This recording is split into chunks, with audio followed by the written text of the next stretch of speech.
It's not Hollywood, but there are still plenty of up-and-coming filmmakers in Oxford tonight as the Oxford Film Festival kicks off. We have live coverage of what you can expect to be happening at the Oxford Commons. Good evening, I'm Leah Gibson. And I'm Amanda Tejan. Before we get to the Film Fest, we have learned that Batesville Junior High School has been evacuated due to bomb threats made earlier today. The South Panola School District took to Facebook in order to explain the situation. The statement read, Batesville Junior High School has been evacuated due to a bomb threat. All BJHS students, faculty, and staff are safe and away from the building. Law enforcement officials are in the process of sweeping the BJHS building/campus. Once officials finish their sweep, classes will resume as normal. No BJHS student is allowed to check out or leave at this time. This threat is the second made in the county since the new year started. In January, there was a bomb threat made in South Panola High School. After evacuation, it was concluded that there was no bomb. The film festival is one of the biggest events in Oxford. That's right, and as filmmakers and moviegoers prepare to see what Oxford has to offer, Daniela Oropeza joins us from the Powerhouse for the latest on all the excitement. Daniela. This is the 13th annual Oxford Film Festival, but how unlucky is the number 13? This is a year of first for the film festival. They will be introducing virtual reality to the state of Mississippi, as well as viewing the world's first full-length documentary filmed in virtual reality cinema. The Oxford Film Festival is open to the public, and tickets will be sold all throughout the weekend.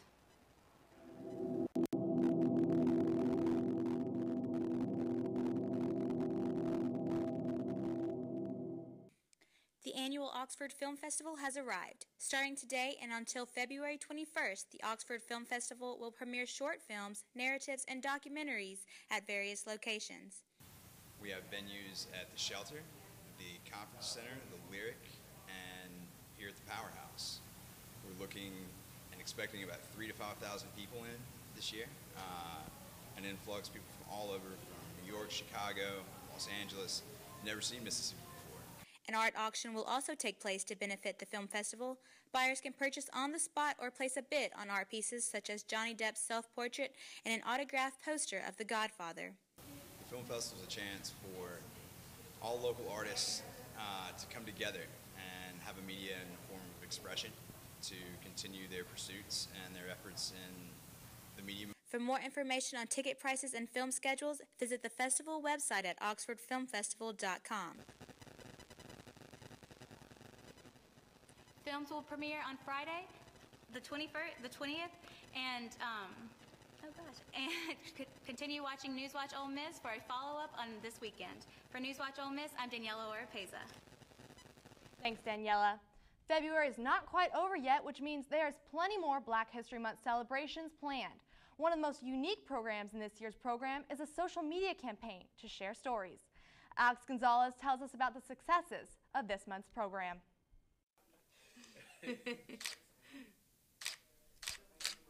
Senior Summer Wigley brings her photography talent to the Black Student Union to launch more than a month on social media for Black History Month. The storytelling campaign, modeled after Humans of New York, has reached over 55,000 viewers.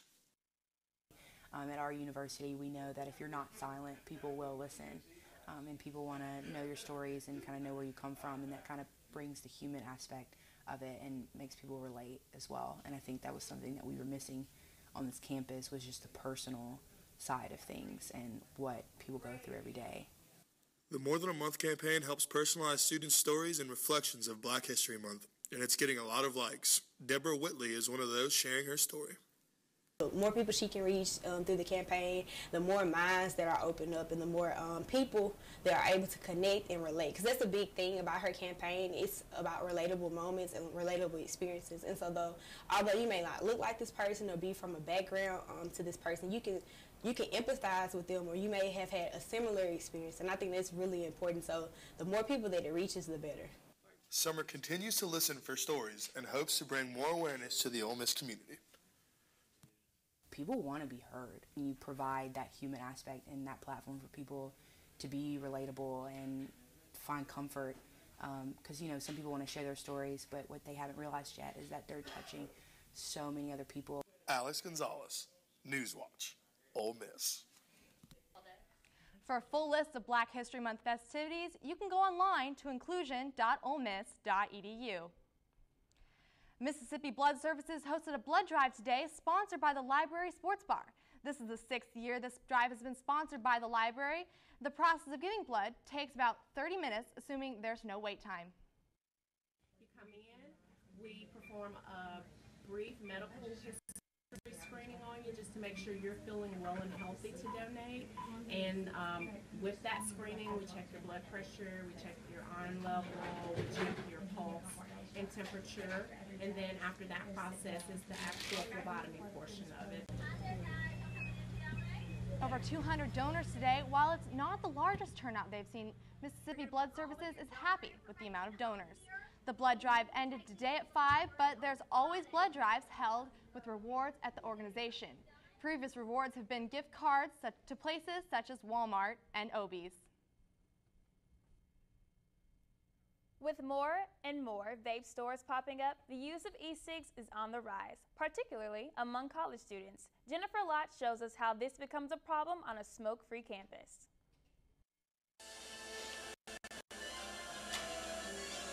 With the emergence of electronic cigarette stores in Oxford, residents are taking notice.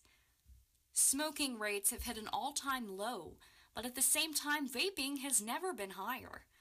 However, this hasn't changed the smoking policy on campus. I know for a fact now that they have designated sections where the smokers secretly go and smoke, and I have lots of students that come in and complain about how they'll see the security guards sneaking off into the bushes and in between buildings and smoking cigarettes, and then they'll come up to them and try to give them a ticket for vaping on campus. Lieutenant Adam Peacock of the University Police Department explains that stricter enforcement is not needed because of the current zero tolerance policy. However, many have noticed the ineffectiveness of this policy. I don't think there's any room for a more strict policy. I mean, we have a zero tolerance, no smoking on campus, and that includes e-cigarettes. Like I said before, we get a lot of complaints, and usually by the time we get over there, 2 or 3 minutes in traffic, and the smokers and the violators are gone. There's so many crevices, for lack of better terms, little areas that people can smoke, and people are so congested that it's really hard to find smokers that's hiding. It really is. Justin Skaggs, owner of an electronic cigarette store, agrees that vaping indoors should be prohibited, but feels that the policy should be amended. I think that there should be designated vaping areas, or make it, you can't smoke on campus, but you can vape throughout while you're walking to class. No vaping in class. I think that could help a lot of people actually quit smoking or try this out and see if it works for them, because it really does work. Reporting for NewsWatch, I'm Jennifer Lott.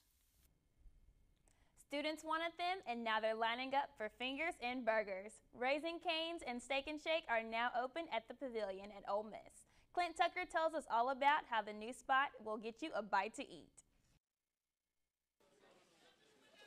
Recently, students voted and chose 2 new restaurants that they would like to see on campus. Many had been anticipating their arrival.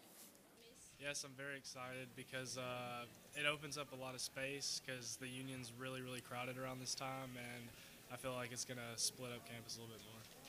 With the Student Union being in a central position on campus, the new location of the Pavilion will provide a place for students to grab a bite to eat or sit down and relax without having to trek all the way across campus. I'll probably come here now because my classes right before lunch are really close to here, so I'll probably head on over here after.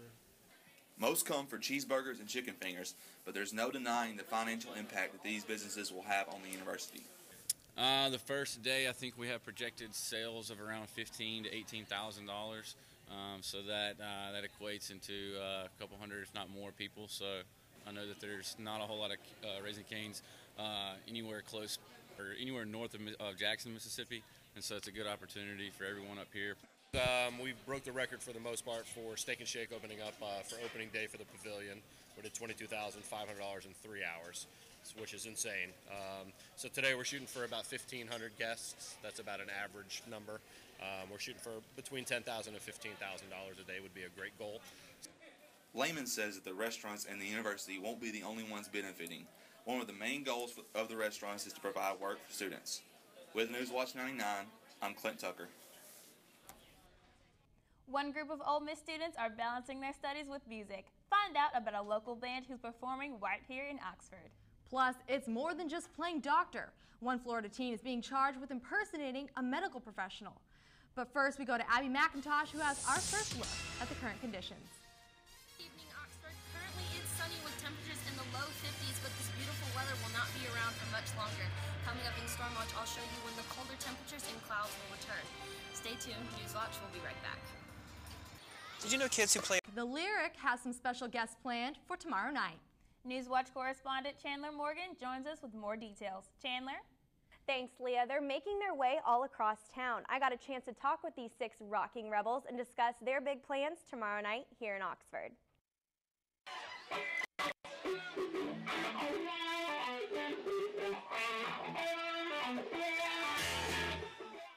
What started off as 2 friends meeting during class turned into a rock and roll dream in the making. Ebenezer Goodman, a band comprised of 6 Ole Miss students, are rocking their way into the music scene 1 gig at a time. You know, there's a really cool connection that happens not only between us as a band, but also through the crowd. It's like everything just becomes one entity of energy and fun. And, you know, there's really just no other feeling like it. The Southern Rock Band can be heard playing all over Oxford. Starting off at philanthropy events, the band eventually made their way playing sets at local bars on Oxford Square. Their next gig? Playing at the Lyric tomorrow night. This show is a pretty big deal for them. They've opened up for Moon Taxi before, which was another big deal, but other than that, this is pretty much one of their biggest shows just because the Vagabonds have 3 albums out.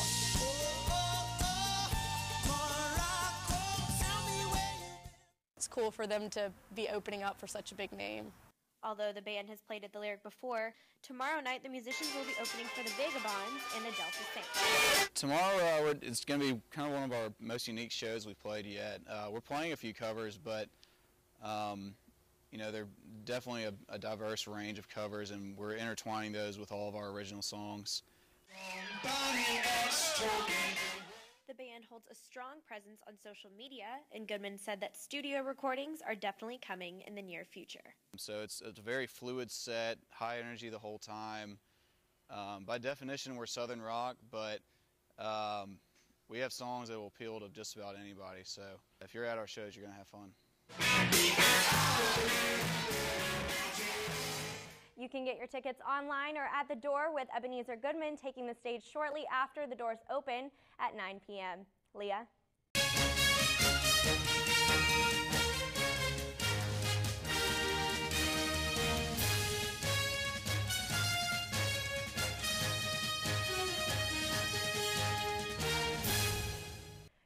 Everybody, taking a look at our current conditions, we are at 50 degrees with clear and sunny skies, which is a drastic improvement from what we saw just 48 hours ago with all that wind and that rain.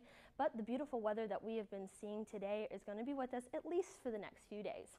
Looking at our current satellite image, there's really not a whole lot to talk about in our neck of the woods, but these clouds and showers over Oklahoma and even into parts of Kansas are all part of a cold front that'll be moving into our area during the weekend and into early parts of next week that are not only going to bring back the rain and the clouds, but are also going to bring back some colder temperatures. Looking at our temperatures across the region, we're in the low 50s, high 40s, South Haven's at 51, Oxford and Holly Springs at 50, Tupelo at 48, while Corinth is the coldest at 45 degrees. Looking at tomorrow's high temperatures, we're pretty even across the board in the mid-60s. South Haven and Corinth at 66, Oxford, Holly Springs, and Tupelo are not far behind at 65 degrees. Looking at tonight's forecast, we're going to drop down to 34 degrees, which is actually about average for this time of year. Clear skies, light and variable winds, but do make sure that if you are out and about tonight headed to a late night study session or just running some errands, you grab a jacket because you're going to need it. Looking at tomorrow's forecast, we'll warm up to 65 degrees, which is actually about 10 degrees warmer than we were today. Clear and sunny skies continues, but it will be a bit windy out there with winds out of the southeast at 10 to 15 miles an hour as that cold front begins to push our way. Looking at our extended 5-day forecast, the sun is with us at least until Friday. On Saturday, the clouds return, rain chances increase, but the best chance of rain is actually Sunday going into Monday as that cold front begins to settle in our area. Sounds good. So you're saying we should go out and enjoy the weather while we can? Yeah, I mean, it's going to be here until Friday until it gets nasty again, so enjoy it. Sounds like.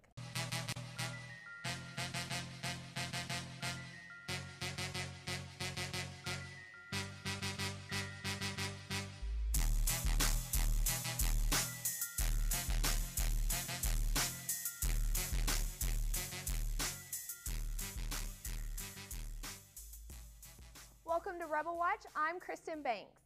Baylor and Ole Miss have decided to open the 2020 football season in Houston in the Avocare, Texas kickoff.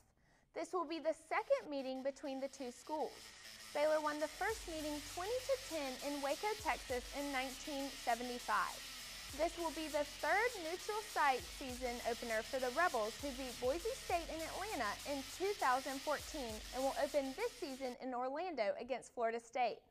The Bears-Rebels contest in 2020 will meet their conference requirement of playing at least one non-conference Power 5 opponent.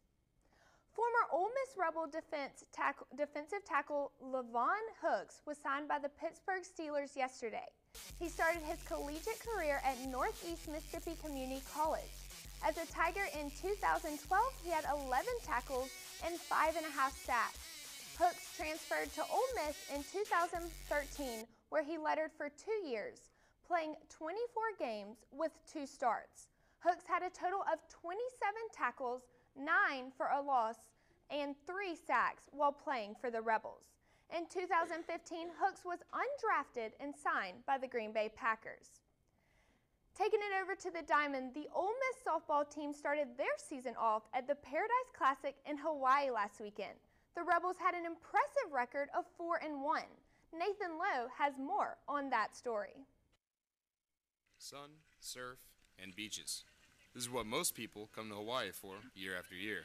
But for the Ole Miss women's softball team, it was not all fun and games. A land shark was in the water. It's just exciting to be able to know that the group of girls that we've been working with for the last 5 or 6 months is now, just a couple of days away from being able to, finally put on the true uniform and play somebody else other than ourselves. The team's preparation did not go unnoticed and paid off when they won the tournament in style by beating Hawaii in the final game.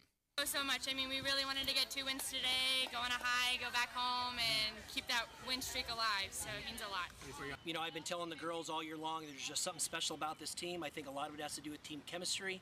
Everybody believes in each other from the coaching staff all the way down. We have fun with each other. We joke around, but yet we know once we step between the lines, it's about business. And I think we're going to surprise a lot of people across the country. This upcoming weekend, the team will head to Alabama for a 5-game tournament at Troy University. Nathan Lowe, NewsWatch, Ole Miss. Aloha. The Rebels will travel to Alabama this weekend to play in the Troy Classic. They will take on McNeese State, Eastern Illinois, Tennessee Tech, and Troy, making up a 5-game series. Last night, the Rebels traveled to College Station playing number 24, Texas A&M. Moody started off firing 3-pointers. And Moody goes up for another 3-pointer, and it is good. Newbie looks out to the outside and hits Moody for a 3-pointer, and it is good, right at the buzzer. Here's another look at that shot. Moody goes out, and he goes up, and as it hits 0, Newbie scores, making it 35-40 Aggies. The Rebels looking to get back on top, and Moody loses the ball, and Anthony Collins takes it down for a layup.